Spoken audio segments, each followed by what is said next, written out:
Ahora sí, buenos días a esta cuarta presentación de José Santiago García, el cual él es del Instituto de Física Benemérita Universidad Autónoma de Puebla, el cual está estudiando su maestría en Ciencias de la Física, el cual tiene como título su trabajo Control óptimo cuántico para qubits superconductores.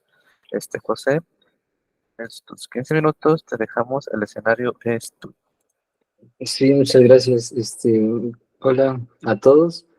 Es un gusto estar aquí. Bueno, pues yo les hablaré sobre una técnica de control óptimo cuántico para qubits superconductores.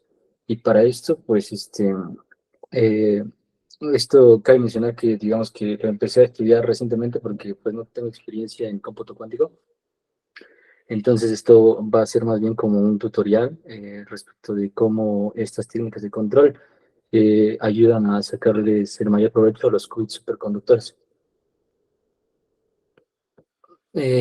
Como tabla de contenidos tenemos primero una breve introducción, después revisaremos conceptos básicos en el ámbito de la implementación física de los qubits superconductores. Enseguida hablaremos sobre computación cuántica con qubits superconductores. Después veremos un ejemplo de cómo las técnicas de control óptimo ayudan a obtener lo mejor de este sistema físico. Y por último, daré un breve outlook de lo que planeo seguir haciendo en este campo. Entonces, en la primera parte, pues responderemos qué hace que el sistema físico sea tan atractivo y por qué es que pues, nos interesa. Entonces, como un breve preámbulo, pues ya hemos visto aquí que pues un qubit, a diferencia de un bit clásico, pues puede estar en una superposición de estados, ¿no? Entre de 0 y 1. Entonces el estado de un qubit se puede representar en la esfera de Bloch, como se muestra en la figura que aparece en pantalla. El estado más general de un qubit está dado por la ecuación en el centro, mientras que eh, pues aquí hacemos uso de esto que es la base computacional, como nos explicaron al inicio de este curso. Enseguida, bueno, también vimos en este curso que la compuerta más general está dada por esta matriz, denotada por U, que es la operación unitaria más general que podemos tener en este espacio, en este espacio vectorial. Y pues cada compuerta se puede pensar como un caso particular de esta compuerta general. También hemos visto que pues existen distintas plataformas para computación cuántica. En la que nos centraremos pues es en la plataforma de qubits superconductores. Ahí podemos ver en la tabla que entre las ventajas pues tenemos que alcanzamos rapideces elevadas, así como buenas fidelidades, mientras que como desventajas pues tenemos que se requieren temperaturas muy bajas y lidiar con todo esto de las microondas interactuando con el sistema. Pues en este caso el qubit se realiza como los estados base y excitado de un oscilador anarmónico. Existen más, sin embargo, aquí se enlistan como los iones atrapados, los sistemas fotónicos, átomos neutros o puntos cuánticos, etc. Ahora, respecto a esta plataforma, pues sabemos que los qubits superconductores se caracterizan por componerse de circuitos LC cuantizados que alcanzan frecuencias típicas del orden de gigahertz, de unos cuantos gigahertz que están en la región de microondas. Además, pues, podemos hacer compuertas rápidas y lo que se mencionó hace un momento, operaciones con alta fidelidad, pueden funcionar de manera estable y también que la fabricación es escalable. Ahora, continuando con esta presentación, también tenemos esta parte de cómo es que un circuito LC puede actuar como un qubit. Y para esto, ajá, lo que podemos ver en esta diapositiva es que podemos empezar escribiendo el hamiltoniano clásico de un circuito LC, como se puede ver en la primera ecuación, donde empezamos de Lagrangiano escribiendo una energía cinética y potencial efectiva del circuito. Después, si lo cuantizamos, pues arribamos a un hamiltoniano tipo oscilador armónico mediante técnicas bien conocidas de mecánica cuántica. Dado que empezamos con un hamiltoniano cuadrático en las variables eh, conjugadas, pues es natural que obtengamos un hamiltoniano de tipo oscilador armónico. Eh, Sin embargo, este primer sistema dibujado a la derecha eh, conduce a niveles de energía igualmente equiespaciados. Sin embargo, esto es una limitante a la hora de querer realizar físicamente un qubit, ya que pues queremos ser capaces de eh, distinguir claramente entre el estado 0 y 1 del qubit. Sin embargo, la equiespacialidad de los niveles de energía no permite que podamos, digamos que, dirigirnos a esta base computacional de manera única, ya que pues podemos, digamos que las microondas pueden resonar con los demás niveles.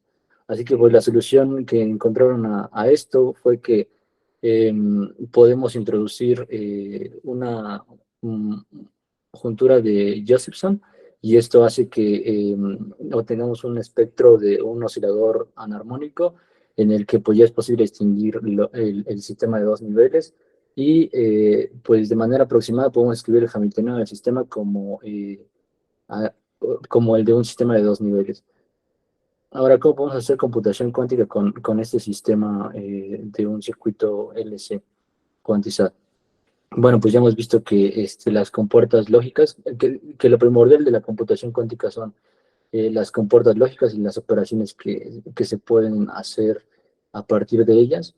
Entonces, lo que queremos hacer es implementar compuertas cuánticas en ese sistema superconductor, y de especial interés en esta plática os van a ser las compuertas X y Y que se muestran ahí en la figura. Ahora, ¿cómo logramos esto? Pues además del qubit superconductor, pues introduce un sistema que pueda impulsar al qubit. Eh, bueno, en inglés le dicen drive, que pueda manejar o impulsar al qubit. Y ahí se puede ver que el acoplamiento se da mediante un capacitor con capacitancia C sub D, y la línea de transmisión pues se caracteriza por un voltaje dependiente del tiempo.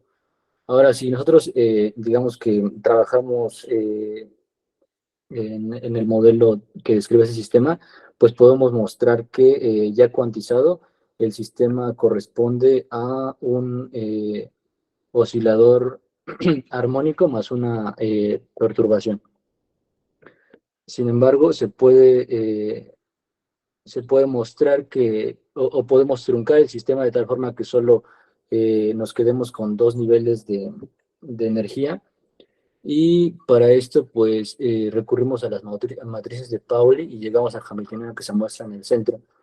Entonces, digamos que podemos mostrar que este hamiltoniano, o más bien que la parte perturbativa de ese sistema, equivale a una compuerta cuántica. Entonces, para esto, pues esto es un poco más como de formalismo, digamos, se recurre al marco giratorio para mostrar cómo es que el hamiltoniano de conducción o de impulso es equivalente a una compuerta cuántica.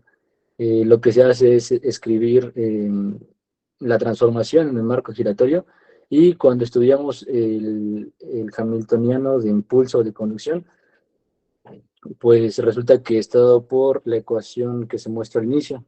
Entonces, si suponemos un voltaje dependiente del tiempo de la forma en la que se muestra en la ecuación en el centro, que es armónico,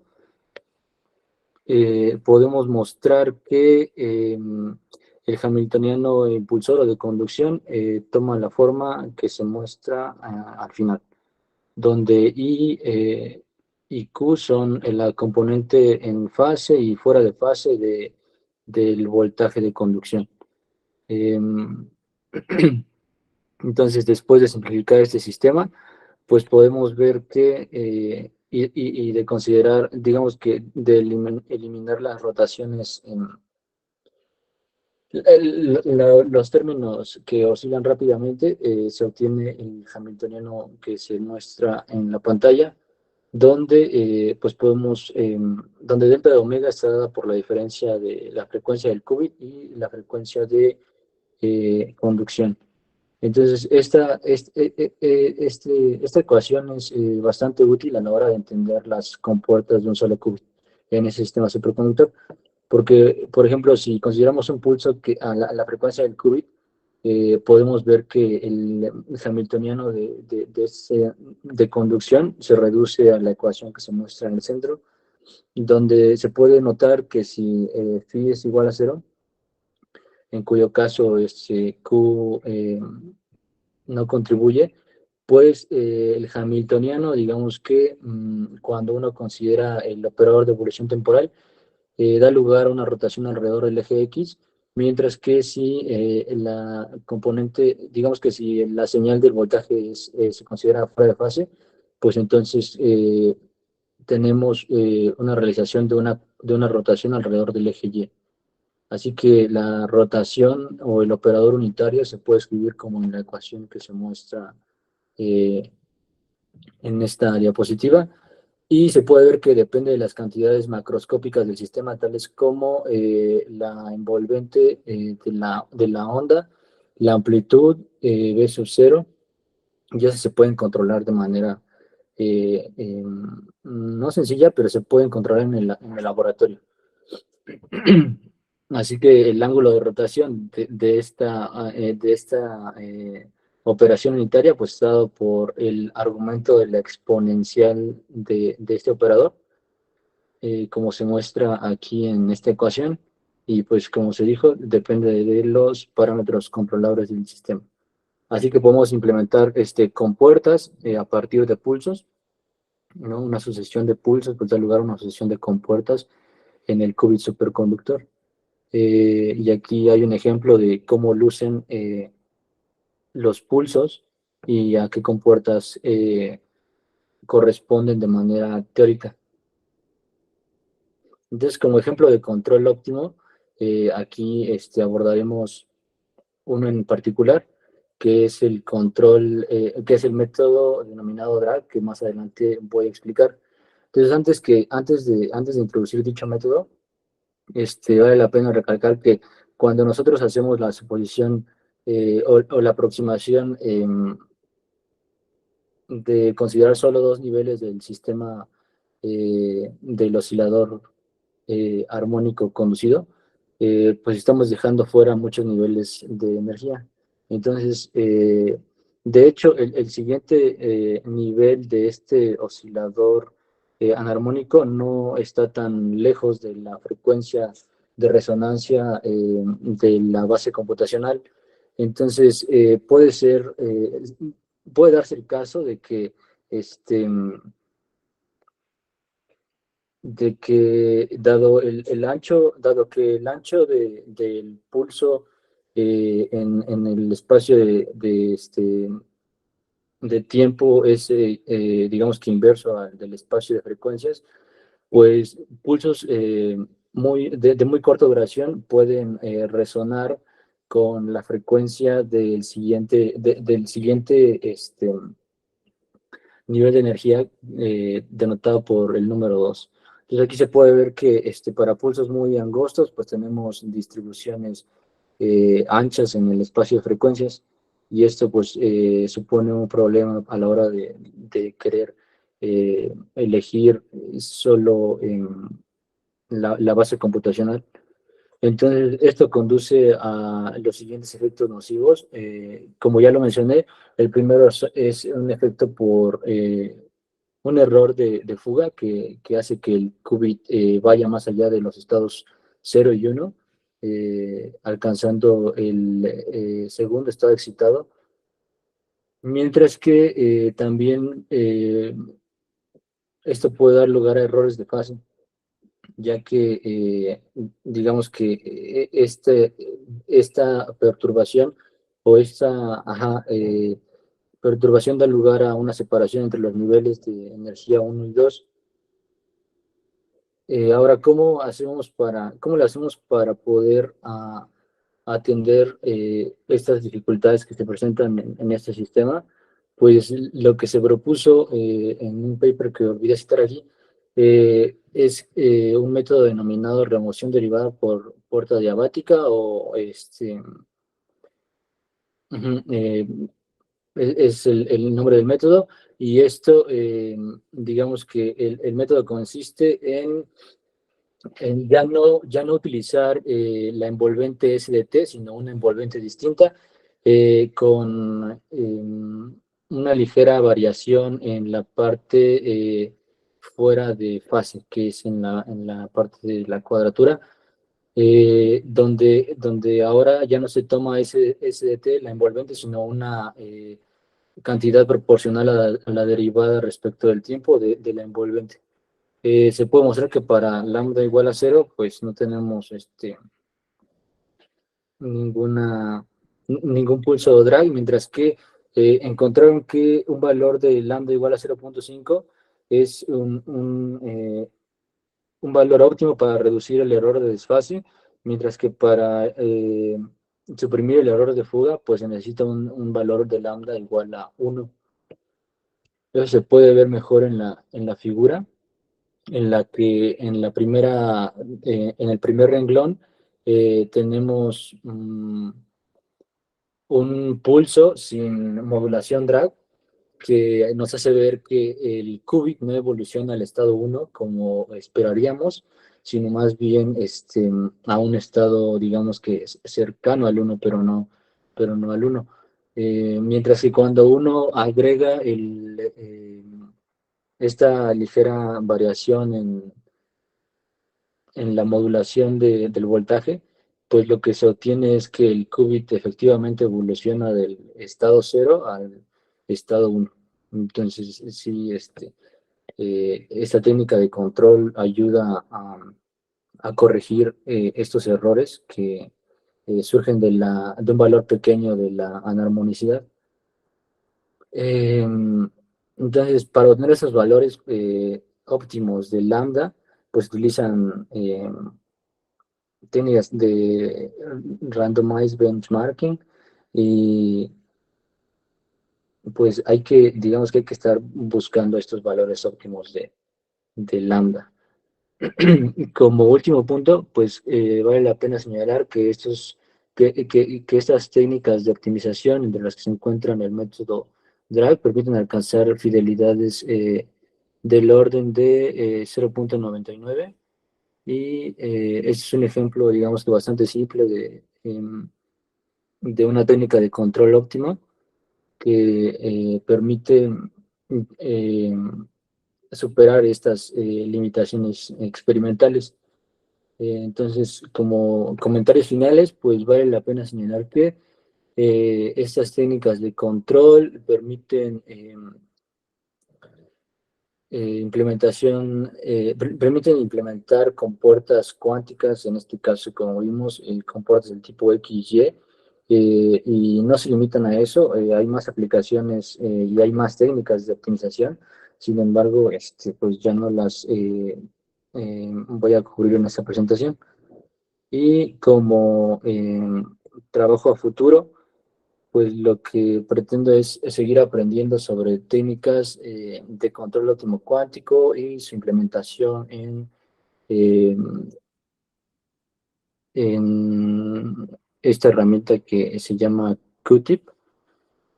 Y pues nada, espero seguir involucrándome en este tipo de proyectos y pues estoy atento a sus preguntas si es que hay alguna.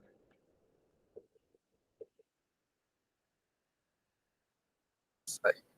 Muchas gracias por la presentación. Eh, ¿Alguna pregunta o sugerencia? ¿Comentarios? Sí, Wilber, puedes abrir tu micrófono. Sí, una pregunta, en caso no se pudiese aplicar, o en caso, digamos, si quisiese estudiar la parte en la cual no se aplica la rotating weight, ¿se podría hacer con puertas cuánticas? Mm, este, eh, no lo sé, me imagino que uno debería ser más cuidadoso con la derivación teórica en este caso, ¿no? Porque se supone que pues esta aproximación es justamente, digamos que se introduce para poder dilucidar cómo es que funciona o cómo es que podemos implementar esta compuerta. Pero yo no sé qué pasaría si esta aproximación no fuese válida. La verdad es que no sabría decirte, no sé si te podría conducir a lo mejor a una expresión más general, pero posible de implementar experimentalmente. A lo mejor sería más difícil, ¿no? Pero todavía tratable.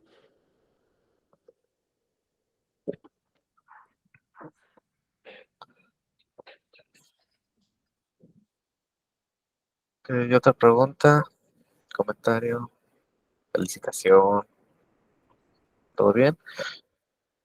Carlos Estañón, adelante, puedes abrir tu micrófono. Gracias, Alberto. Tengo duda con respecto a la parte de la perturbación que mencionas. En la perturbación, tú puedes, por ejemplo, eh, decir que esa perturbación es un campo eléctrico o un campo magnético. A ver, déjame regresar al hamiltoniano. Em, Aquí en esta parte, ¿cierto? Sí. Pues realmente aquí lo que estamos suponiendo es que pues, se trata de esta señal acoplada al qubit, ¿cierto?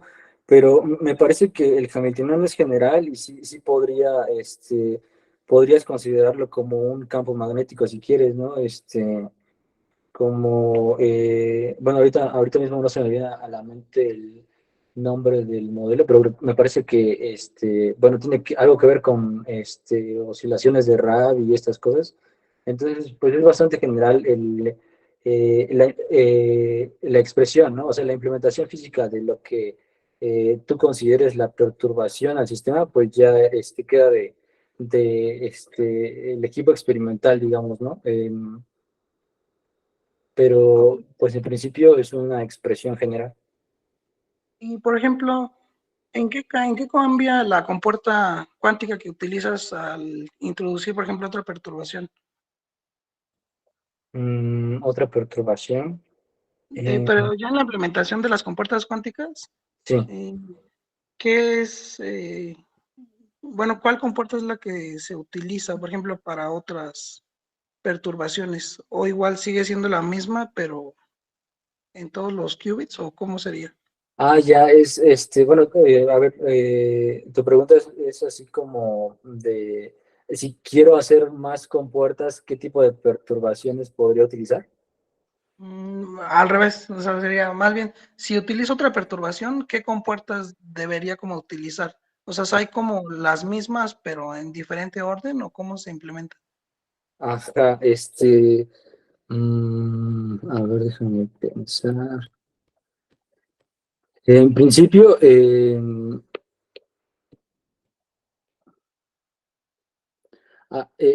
digamos que este modelo pues deja ver que se trata de rotaciones alrededor de X y Y, pues porque solo aparecen las matrices de Pauli, sigma X y sigma Y, ¿cierto? Sin Ok. embargo, pues si tú logras, digamos que eh, mm, introducir sigma Z, pues tendrías digamos que la versión quizás más general de una compuerta cuántica, ¿cierto? Porque al final de cuentas, digamos que de manera teórica, la exponencial de una combinación lineal de los generadores del grupo SU2, pues te da la compuerta más general. Y me parece, bueno, sigma X, sigma Y y sigma Z son los generadores de este grupo de rotaciones en 2 dimensiones, digamos, que se llama SU2. Entonces, si logras introducir sigma X y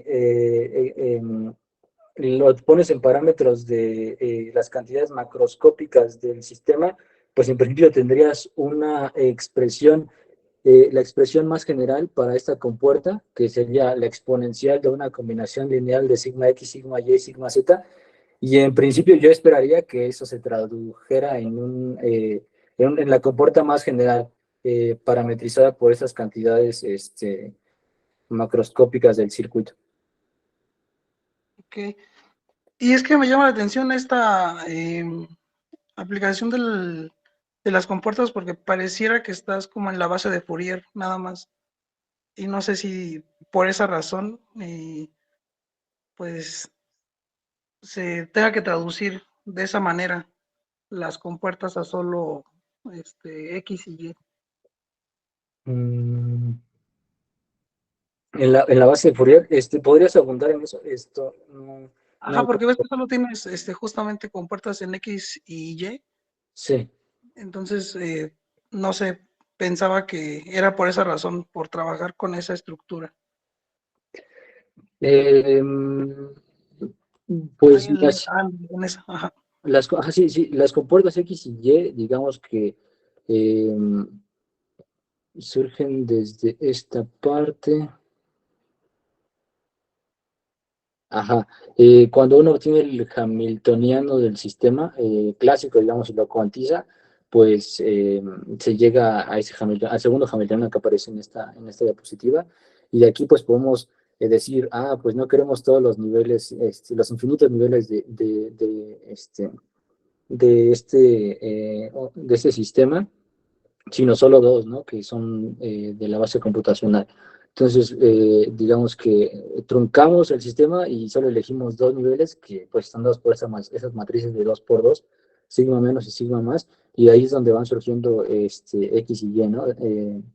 Sin embargo, pues yo soy de la idea de que a partir de más elementos de circuito uno podría obtener compuertas más generales. Ok, ok. Y una última duda. ¿Y con quién estás trabajando? Estás trabajando en la UAP, dices, ¿verdad? Sí, bueno, yo sí estoy trabajando en la UAP. Hasta antes de esto, pues yo no había incursionado en computación cuántica. Yo estaba trabajando, digamos que en temas de estado sólido, cristales artificiales y esto. Sin embargo, en este verano pues tuve la oportunidad de visitar un grupo en la Universidad Técnica de Viena, y ahí es donde pues, empecé a meterme a estos temas. Pero sí estoy trabajando allá en el IFUAP, en Puebla. ¿Y con quién dices que trabajas? Con el profesor Emerson Sadurní. Ok, Ujú. muchas gracias. Sí. Gracias, Carlos, José. Creo que ha sido una interesante discusión de ideas. Creo que eso es el objetivo de esto, ¿no? De que haya ideas, comentarios. Esa es la parte para seguir. De hecho, muchas gracias, Carlos, por esta diferencia de ideas y opiniones. Creo que eso es lo que se debe de hacer. Y de nuevo, gracias, José. Voy a cerrar la grabación. Sí.